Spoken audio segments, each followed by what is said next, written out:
Сәлеметсіңдер ме балалар? Бүгін біздің каналымызда математика 1-ші сыныптың 52-ші сабағы. Тақырыбы 2, 4, 6, 8, 10 сандарының жартысы. Бірінші тапсырма.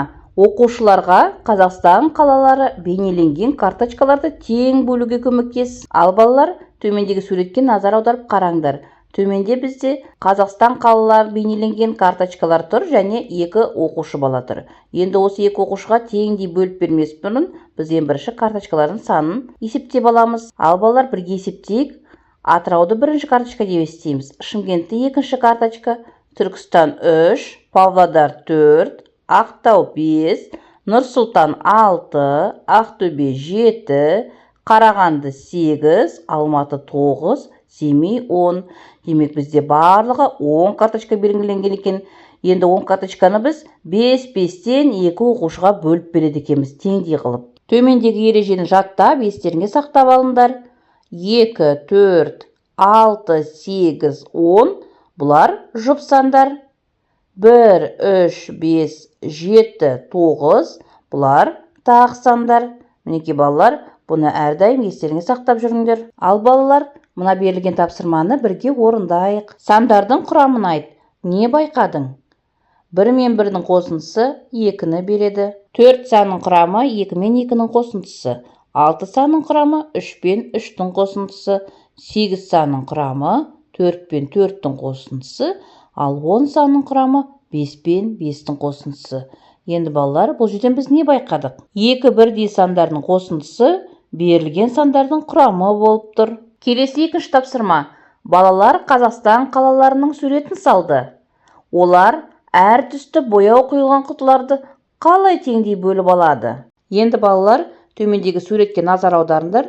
Бізде бұл жерде Қазақстан қалаларының суретін салып тұрған 2 оқушы және 3 қатардағы көк, жасыл, қызыл түсті бояулар құйылған құтылар тұр. Енді бірінші жоғарыдағы қатардағы көк түсті бояу құйылған құтылардың санын есептейік. Бізде жоғарыда 3, астында 3 көк бояу түсті құйылған құтылар тұр. Демек, бұны біз 2 оқушыға теңдей етіп 3-3-тен бөліп береміз. Ортаңғы қатарда бізде жасыл түсті бояу құйылған құтылар тұр. Үстіңгі қатарында 4, астыңғы қатарында да 4 құтылар тұр. Демек, біз 2 оқушыға теңдей етіп 4-4-тен бөліп береді екенбіз. Астыңғы қатарында қызыл түсті бояу құйылған құтылар тұр.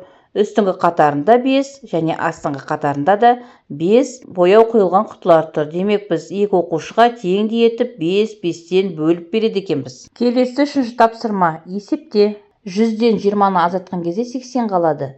100-ден 30-ды азайтқан кезде 70 болады. 90-нан 30-ды азайтқан кезде 60 қалады. 70-ке 20-ны қосқанда 90 болады. 60 пен 10-ның қосындысы 70-ке тең. 80 мен 10-ның қосындысы 90-ға тең. 40 пен 50-дің қосындысы 90-ға тең.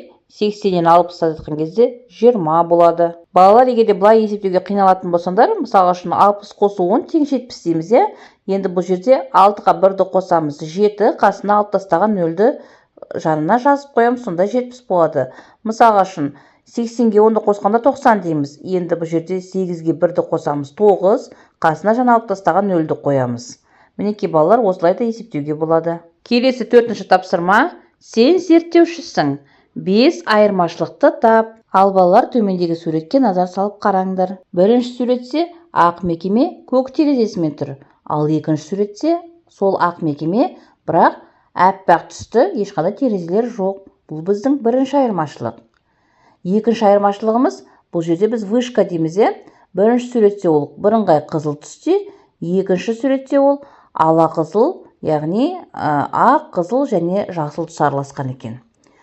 Үшінші айырмашылық, бізде сары түсті биік көк қабатты үй. Төртінші айырмашылық, бізде бұлттардың саны. Бесінші айырмашылық, бірінші суретте ең соңында бізде көк түсті көк қабатты үй жоқ, ал екінші суретте ол ең соңында тұр.